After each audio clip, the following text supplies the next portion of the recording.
Hai semuanya, Assalamualaikum warahmatullahi wabarakatuh. Saya Kesha Yudi Prameswari dari SMA Negeri 1 Gambing akan membahas tentang hari kiamat menurut Islam. Nah, sebelumnya, hari kiamat termasuk rukun iman yang keberapa sih?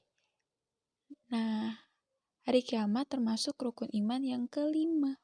Beriman kepada hari akhir adalah percaya dan meyakini bahwa seluruh alam semesta, termasuk dunia dan seisinya, akan hancur. Yuk, kita masuk ke slide yang kedua. Nah, kiamat menurut Islam dibedakan menjadi dua macam. Yang pertama adalah kiamat sugra atau kiamat kecil, dan yang kedua adalah kiamat kubra atau kiamat besar. Kiamat sugra atau kiamat kecil adalah berakhirnya kehidupan makhluk yang bernyawa dalam skala kecil.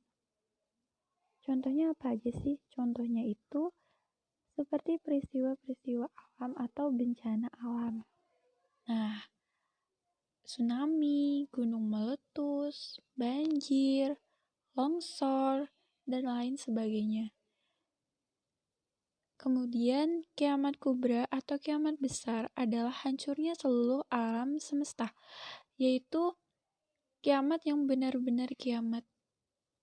Jadi, alam semesta benar-benar hancur dan tidak ada manusia satupun yang bisa hidup. Oke, selanjutnya kita akan membahas tentang peristiwa terjadinya hari kiamat. Apa aja sih? Yang pertama, manusia akan mati. Kemudian masuk ke Yaumul Ba'ats adalah hari dibangkitkannya manusia dari alam kubur. Kemudian Yaumul Mahsyar adalah hari dikumpulkannya semua umat manusia setelah dibangkitkan dari kubur pada hari kiamat untuk menunggu pengadilan yang adil dari Allah Subhanahu wa Ta'ala. Jadi pada peristiwa ini kita semua akan dibangkitkan kembali yang akan berkumpul di Yaumul Mahsyar. Selanjutnya Yaumul Hisab adalah hari diperhitungkannya seluruh amal perbuatan manusia. Nah, baik amal baik maupun amal buruk. Jadi semua amal akan diperhitungkan dan akan diberitahu kepada kita semua. Apa saja sih amal perbuatan baik kita selama di dunia, dan apa aja sih amal perbuatan buruk kita di dunia. Selanjutnya masuk ke Yaumul Mizan. Yaumul Mizan adalah hari ditimbangkannya amal perbuatan manusia. Pada peristiwa ini, setelah diperhitungkannya seluruh amal, maka amal-amal tersebut akan ditimbang. Dan yang terakhir adalah surga atau neraka. Dari amal-amal tersebut, kita akan ditentukan untuk masuk surga atau neraka. Jadi di sini kita harus banyak-banyak mencari amal baik. Selanjutnya masuk ke hari kiamat berkaitan dengan ilmu-ilmu atau sains. Yang pertama, hari kiamat menurut ilmu geologi. Menurut ilmu geologi, bumi ini terdiri dari semacam gas panas atau yang disebut dengan nebula. Di dalam perut bumi masih tersimpan gas-gas panas yang karakternya berkembang dan mendesak keluar. Bumi tidak meletus karena desakan ini, karena diimbangi oleh tekanan atmosfer dari luar. Suatu saat, tekanan dari dalam itu akan lebih kuat sehingga terjadinya gempa dan letusan gunung. Namun, suatu saat tekanan gas dari dalam melemah dan habis sama sekali karena siang ada lambat laun menjadi cair dan beku. Sementara itu, Tekanan dari luar semakin kuat sehingga bumi akan hancur dan isinya berhamburan. Nah, begitu menurut ilmu geologi. Selanjutnya kita membahas hari kiamat yang berkaitan menurut ilmu astronomi. Jadi ada salah satu atau berbagai ahli astronomi yang menjelaskan bahwa planet-planet yang beredar di angkasa mengelilingi matahari. Planet kan ada beberapa planet tuh. Nah, itu beredar mengelilingi matahari. Dalam peredaran itu berjalannya rapi.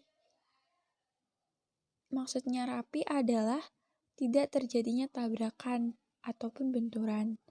Mengapa? Karena adanya daya tarik-menarik yang tidak selamanya utuh.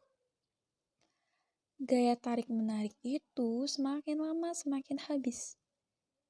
Bisa kita bayangkan seandainya suatu saat nanti keseimbangan itu tidak ada lagi. Maka apa yang akan terjadi? Akan terjadinya dengan kekuasaan yang maha dahsyat menabrak matahari.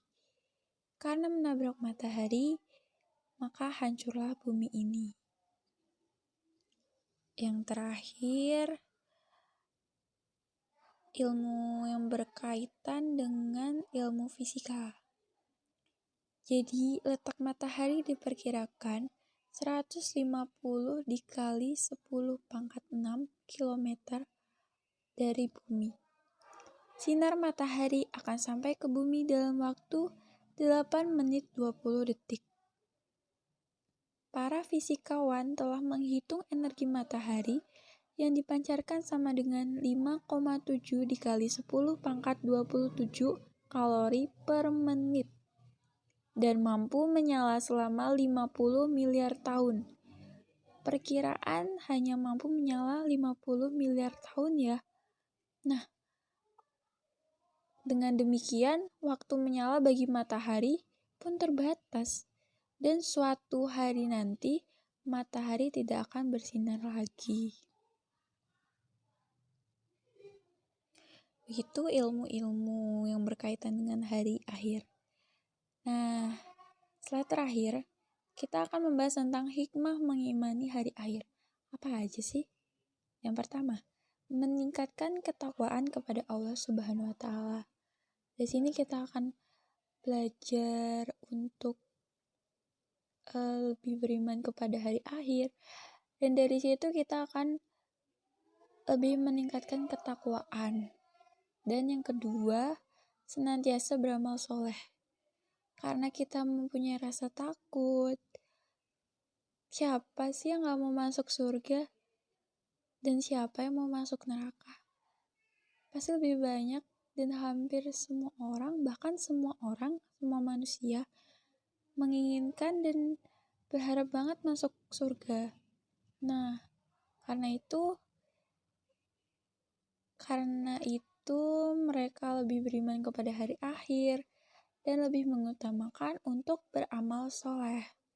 Begitu juga berbuat baik kepada sesama. Karena kita manusia akan saling membutuhkan. Selanjutnya muncul rasa takut berbuat maksiat. Nah, karena kita takut akan berbuat dosa, maka kita takut berbuat maksiat. Dan yang terakhir adalah mempersiapkan diri dengan baik.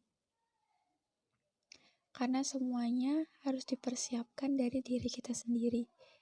Berlomba-lombalah dalam mencapai amal yang baik dan mengurangi atau menjauhkan kemaksiatan atau amal buruk. Demikian dari saya. Saya minta maaf jika banyak kekurangan atau kesalahan kata. Mohon dimaafkan. Semoga bermanfaat untuk kita semua.